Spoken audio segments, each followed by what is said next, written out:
नमस्कार, जय हिंद दोस्तों। चलिए जानते हैं मध्य प्रदेश की हर जिले हर क्षेत्र की 50 फटाफट बड़ी खबरों को सिर्फ 10 मिनट में। लेकिन उससे पहले आप यह वीडियो किस जगह से देख रहे हैं हमें कमेंट में जरूर बताइए। पीएम किसान सम्मान निधि योजना की अगली किस्त पाने के लिए किसानों के लिए ई-केवाईसी कराना अनिवार्य है। कृषि विभाग ने बताया कि 30 जनवरी अंतिम तिथि है। जिन किसानों की ई-केवाईसी पूरी नहीं होगी उन्हें किस्त का लाभ नहीं मिलेगा। विभाग ने शिविर लगाकर प्रक्रिया पूरी कराने की अपील की है।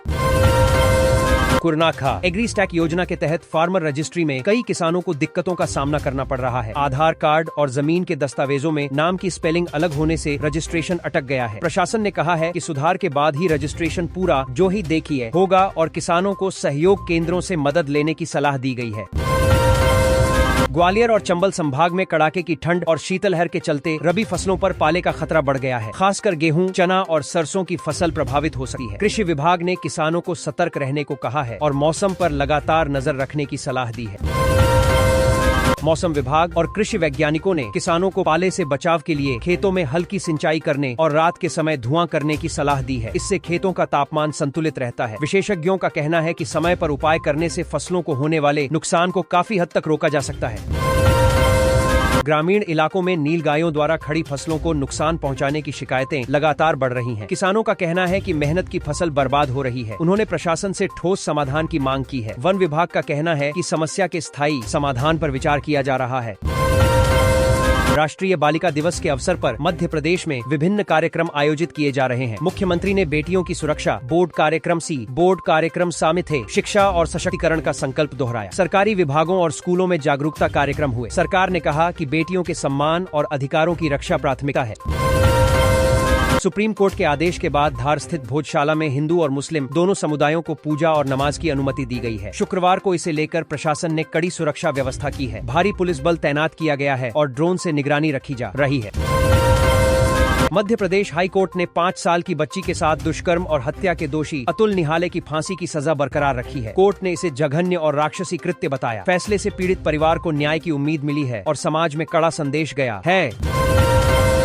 ग्वालियर में पत्नी ने अपने प्रेमी के साथ मिलकर पति की गोली मारकर हत्या करवा दी है। पुलिस ने पत्नी को गिरफ्तार कर लिया है जबकि प्रेमी फरार है। मामले की जांच जारी है। घटना के बाद इलाके में सनसनी फैल गई और लोग रिश्तों में बढ़ते अपराध पर चर्चा कर रहे हैं।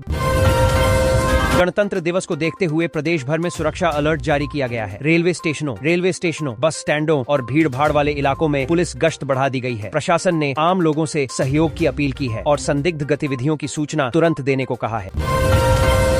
अशोकनगर जिले में एक किसान ने बेटी की शादी में आधुनिक सजावट की जगह पुराने कृषि यंत्रों जैसे हल, ट्रैक्टर और खटिया से सजावट करवाई। इस अनोखी पहल की चारों ओर सराहना हो रही है। किसान ने बताया कि वह अपनी संस्कृति और खेती से जुड़ी पहचान को सम्मान देना चाहता था।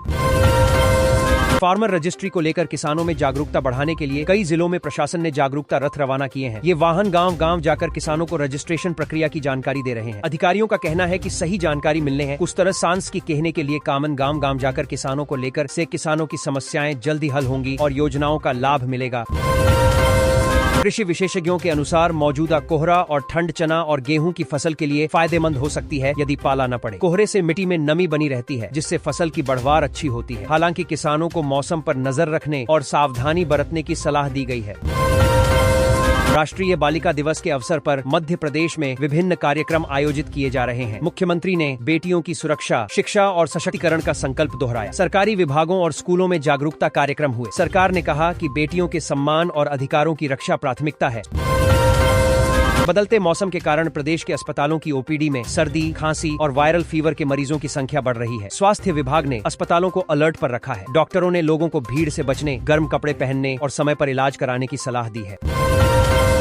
जबलपुर में नर्मदा नदी के ग्वारी घाट पर आरती के दौरान सुरक्षा व्यवस्था बढ़ा दी गई है। श्रद्धालुओं की भीड़ को देखते हुए प्रशासन सतर्क है। नाविकों को लाइफ जैकेट पहनने के निर्देश दिए गए हैं। अधिकारियों ने कहा कि किसी भी तरह की लापरवाही बर्दाश्त नहीं की जाएगी।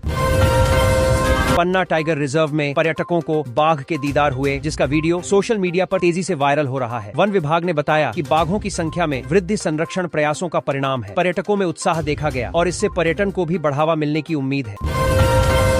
एमपी बोर्ड की 10वीं और 12वीं परीक्षाओं की तैयारियों को लेकर शिक्षा विभाग ने परीक्षा केंद्रों की सूची को अंतिम रूप दे दिया है। बोर्ड ने छात्रों से समय पर एडमिट कार्ड जांचने की अपील की है। नकल रोकने और शांतिपूर्ण परीक्षा के लिए प्रशासन ने सख्त इंतजाम करने की बात कही है।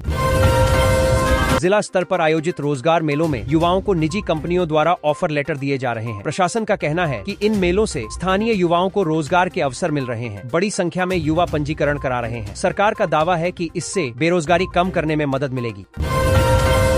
आधुनिक कृषि प्रौद्योगिकी ही नए भारत के विकास का मार्ग। उद्यानिकी मंत्री श्री कुशवाहा कम श्रम, कम जगह और कम पानी के साथ किसानों की आय बढ़ाने के लिए ड्रिप सिंचाई, स्प्रिंकलर, स्वचालन, सटीक खेती, सघन बाघों की रोपण और प्रसंस्करण उद्योगों पर जोर दिया जाना चाहिए।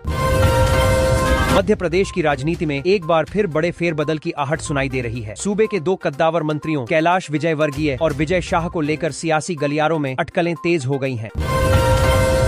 मध्य प्रदेश पुलिस की स्पेशल टास्क फोर्स STF द्वारा अवैध शस्त्रों के विरुद्ध कार्यवाही कर बड़ी सफलता प्राप्त की है। STF इंदौर की 2 विशेष टीमों ने संयुक्त रूप से कार्रवाई कर 5 अत्याधुनिक पिस्तौलें, मई मैगजीन जब्त कर 2 आरोपितों को गिरफ्तार किया है। मध्य प्रदेश के अनूपपुर जिले में मशहूर तीर्थ स्थल अमरकंटक के पास खजुरवार जंगल इलाके में एक भीषण सड़क हादसा हुआ। इस हादसे में 3 नाबालिग बहनों की मौत हो गई। मध्य प्रदेश सामाजिक सुरक्षा पेंशन के 54 लाख से ज्यादा हितग्राहियों को शनिवार को सौगात मिली है। मुख्यमंत्री डॉ मोहन यादव ने सिंगल क्लिक पर 327 करोड़ रुपए की राशि हितग्राहियों के खातों में ट्रांसफर की है। मध्य प्रदेश के युवाओं के लिए सरकारी नौकरी पाने का शानदार मौका है। रायसेन के PM श्री केंद्रीय विद्यालय में कई पदों पर वैकेंसी निकली है। ये भर्तियां शैक्षणिक सत्र 2026-27 के लिए की जा रही हैं। मध्य प्रदेश पुलिस सेवा के चमकते सितारे और राष्ट्रपति पदक से सम्मानित IPS अधिकारी अभिषेक तिवारी के अचानक इस्तीफे वर्ष ने सबको हैरान कर दिया है।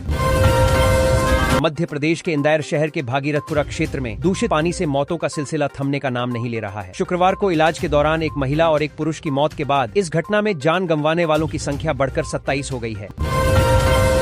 मध्य प्रदेश में अवैध रूप से रह रहे घुसपैठियों के खिलाफ पुलिस ने सर्जिकल स्ट्राइक जैसा बड़ा अभियान छेड़ दिया है। केंद्र सरकार के निर्देश पर राज्य के 26 जिलों में चलाए जा रहे इस विशेष सर्च ऑपरेशन में अब सुप्रीम कोर्ट के आदेश के बाद धार स्थित भोजशाला में हिंदू और मुस्लिम दोनों समुदायों को पूजा और नमाज की अनुमति दी गई है। शुक्रवार को इसे लेकर प्रशासन ने कड़ी सुरक्षा व्यवस्था की है। भारी पुलिस बल तैनात किया गया है और ड्रोन से निगरानी रखी जा रही है।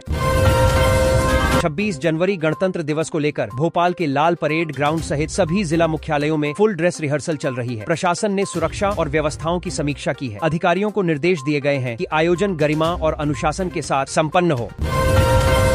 भाजपा के नए राष्ट्रीय अध्यक्ष के चुनाव की प्रक्रिया तेज हो गई है। बिहार के नितिन नवीन के निर्विरोध चुने जाने की संभावना जताई जा रही है। इसको लेकर मध्य प्रदेश भाजपा संगठन में भी हलचल है। कार्यकर्ताओं और नेताओं की नजर इस फैसले पर टिकी हुई है। कांग्रेस सांसद शशि थरूर के ऑपरेशन सिंदूर वाले बयान को लेकर सियासत तेज हो गई है। उन्होंने आतंकवाद पर कड़े जवाब की बात दोहराई। इस बयान की मध्य प्रदेश कांग्रेस में भी चर्चा है। राजनीतिक विश्लेषकों का मानना है कि बयान से पार्टी के भीतर मतभेद उभर सकते हैं।